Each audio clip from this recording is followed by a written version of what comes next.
Tayo po ay nagkaroon ng isang panukala at nagsama sa ikalawang pagbasa para sa pagpapatibay. Ito po ay may kinalaman sa kahilingan sa Land Transportation Office na makapagtayo ng isang tanggapan dito sa ating bayan ng Marilao, lalawigan ng Bulacan.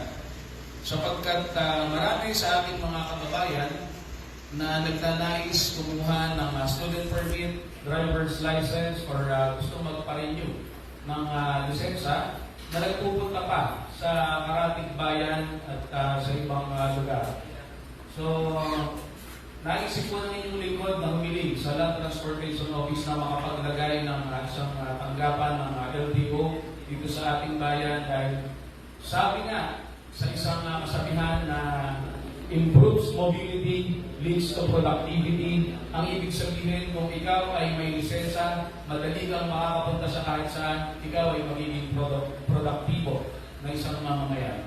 Kung kaya't ang inyong lingkod ay magalang na hinihiling na mapagtibay sa ikalawang pagbasa ang panukalang kapasahan na humihiling sa Land Transportation Office na makapagtayo ng District Office sa bayan ng Marilao, lalawigan ng Bulacan. So, ang inyong lingkod po ay humihiling na mapagtibay ito sa ikalawang pagbasa.